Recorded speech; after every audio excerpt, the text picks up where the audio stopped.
Hey everyone, Neil Mack here. Today we're going to review the book by Cal Newport called Digital Minimalism. I've read a couple other books from Cal Newport, Deep Work and Slow Productivity. He also has a podcast and has a presence on YouTube. I've found his work fascinating and I've actually taken quite a bit of inspiration from Mr. Newport's work. It's interesting because he's got a PhD. I believe it's in some sort of a computer science discipline, and he's a professor at Georgetown University. He, for all intents and purposes, makes his living from the digital world. He's a computer scientist, but yet he really tries to encourage his students and his listeners and the readers of his books to make sure that there's a proper balance between the interaction that we have with our digital tools, whether it's a social media or even just the computer. Really, the core concept of digital minimalism is that technology should serve our values and not the other way around. And you can get down a rabbit hole really quick when you start to think about how social media and big tech has sort of intruded into our lives.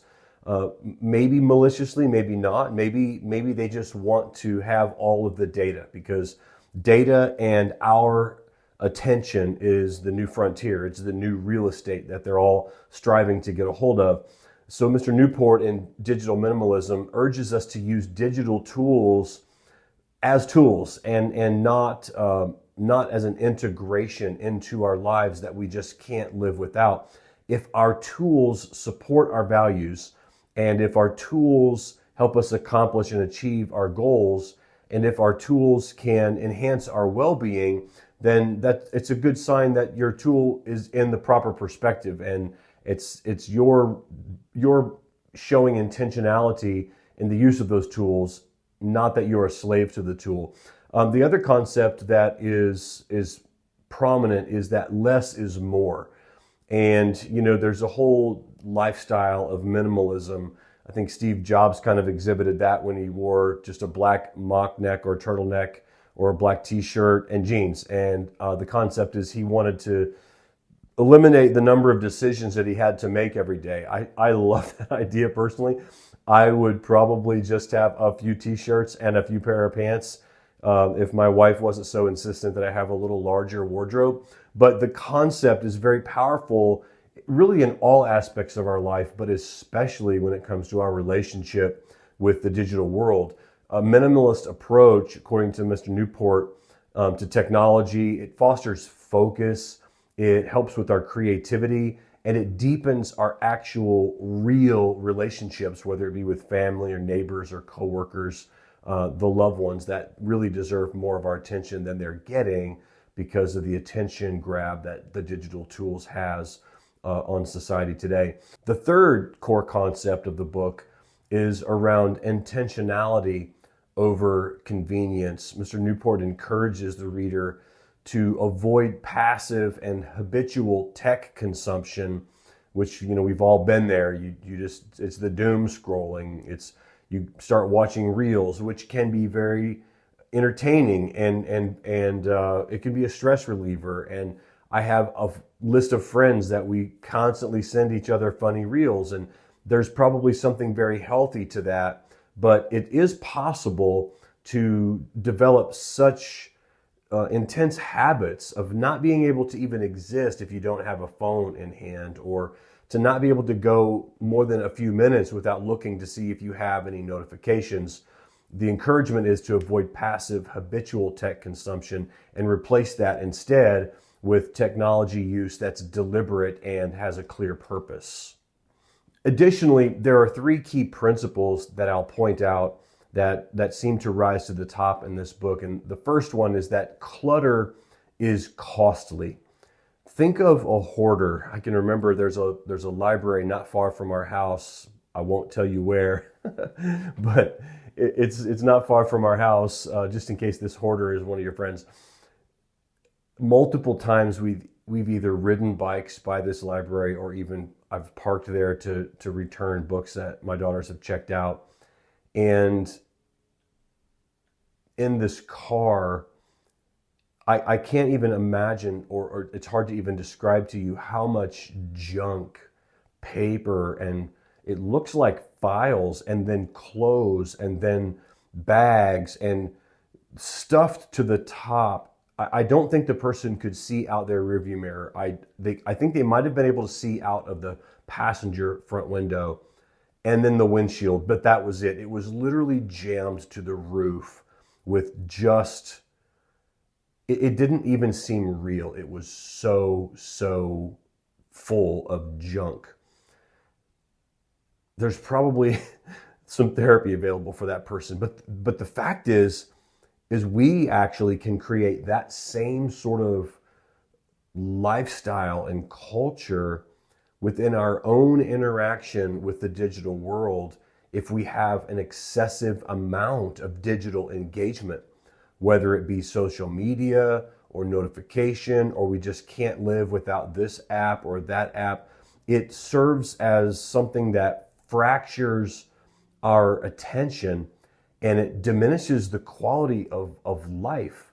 There are just so many other things that get clogged up in our spiritual, our emotional, our physical lives because of an imbalance of digital engagement. And that's something that the author warns, and something that we should be careful of. The second key principle in the book is that optimization is necessary. It's not enough to simply reduce the usage of our digital engagement, but we need to be intentional in order to optimize how we interact with technology. Say, for instance, you have friends or family that live hundreds, thousands of miles away. Obviously, social media or technological tools are a great way to stay in touch. My wife and I did a missionary trip to Scotland in 2001. We were there for just about 6 months, and the time zone, I think it was 5 or maybe 7 hours difference in time. And we would stay up late at night so that we could instant message friends and family. This is 24 years ago. Now it's even easier because you have real time and real interaction with almost no delay. So reflexively, it's very easy to always be connected. The third principle that Mr. Newport brings about in the book is intentionality is satisfying. You know, it seems, at least initially, that we get an endorphin hit when we see that next video and that next video and that next video, or we see that next notification. I've even seen this myself if I'm on Facebook and it looks or it feels as if I'm about to close Facebook out because I've done all the scrolling that I'm going to do. I remember reading somewhere that Facebook knows the speed at which you scroll and the frequency at which you touch the screen. It knows that you're about to log out or at least close the app out, and they'll hit you with another notification, and that's so psychologically satisfying.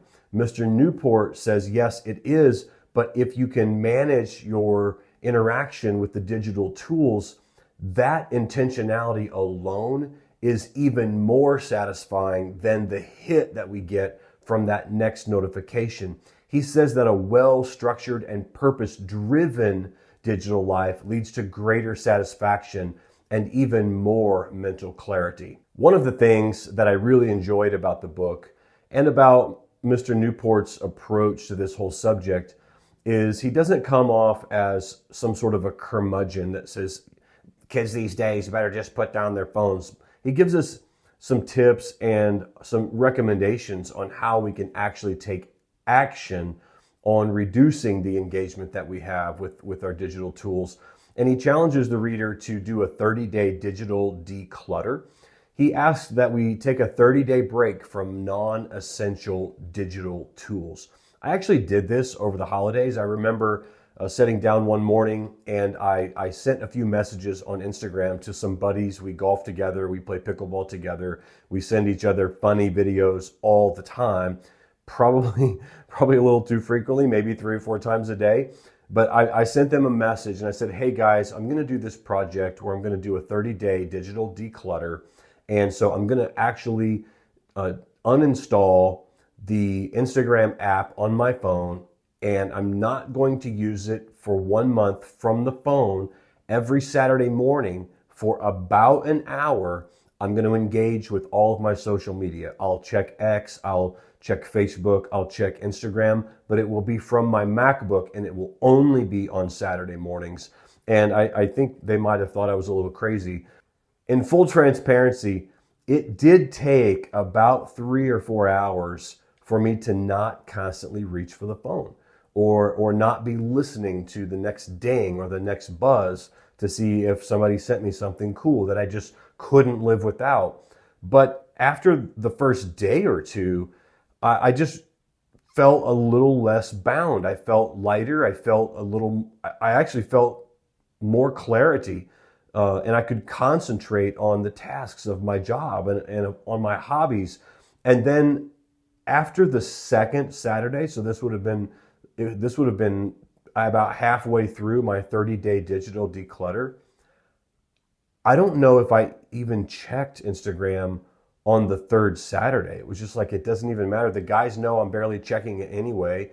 It seems like the number of reels and funny memes that they sent has been reduced, and I just didn't feel like I even needed it anymore. And again, I don't want to be a curmudgeon either and say that we should just get off all of our digital devices and delete all of our apps and let's go back to 1965 when we didn't even have the internet. I'm not saying that at all.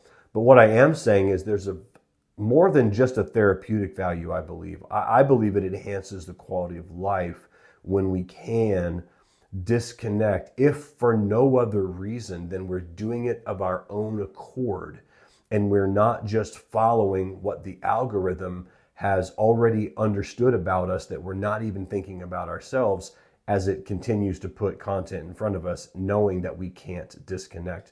The second part of the 30-day digital declutter is about reintroducing only the digital tools that provide clear and substantial benefits. I actually deleted X and didn't go back. I do still have Facebook on my phone. I put it back on my phone.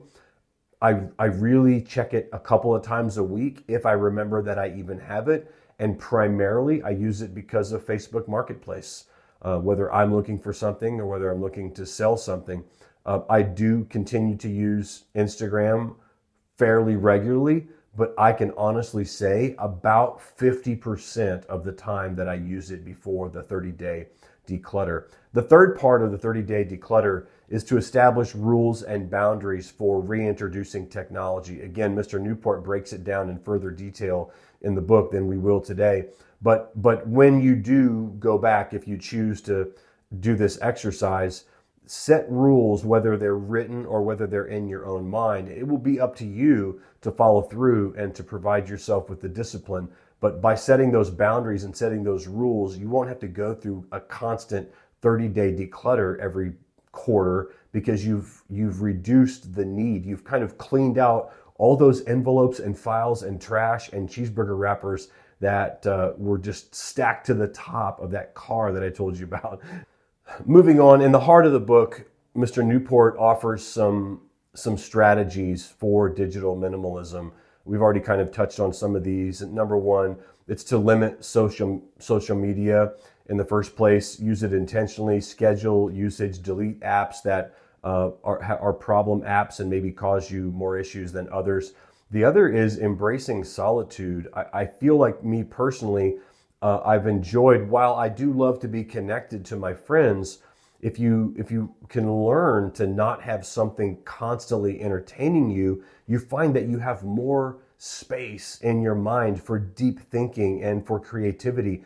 I can honestly say that I've seen some successes in my day job that I really do attribute to the fact that I'm not so distracted, and I've sort of created a new habit, a new muscle memory in terms of thinking creatively and thinking deeply. And then the other part that Mr. Newport points out is that we should prioritize high quality leisure.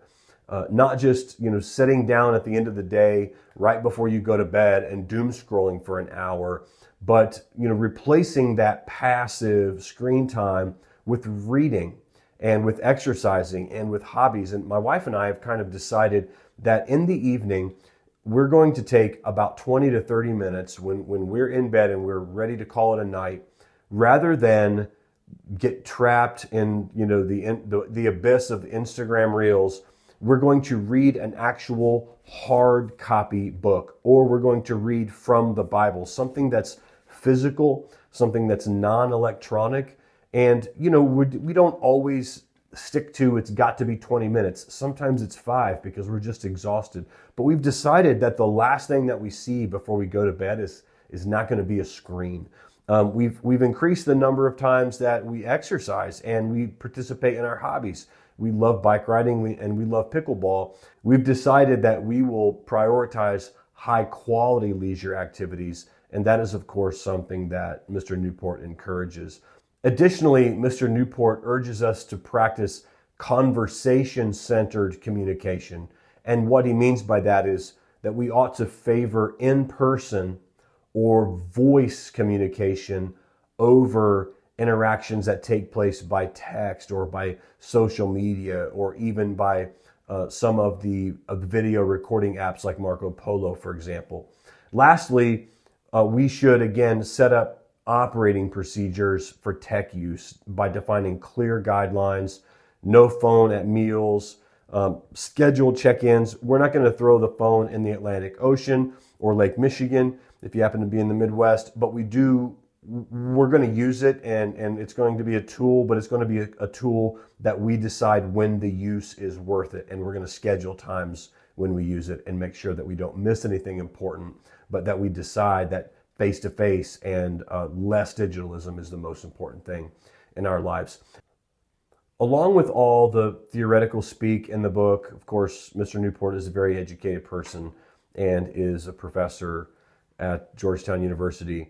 There are several stories of people that have put into action some of the recommendations that Mr. Newport calls out, and they describe how much better their life is, how much more quality time they have, and they can't imagine going back to being a slave of their digital tools ever again. And I've, again, personally from anecdotal experience, seen the same thing happen in my life and the life of my family. The final takeaway that I'll leave you with is that by deliberately reducing unnecessary digital distractions, it stands to reason, and it also plays out in real life. You gain more control over your time, over your attention, and over your life, which ultimately leads to greater fulfillment and deeper relationships. I can't recommend the book highly enough. It's Digital Minimalism by Cal Newport. Appreciate y'all. Love y'all.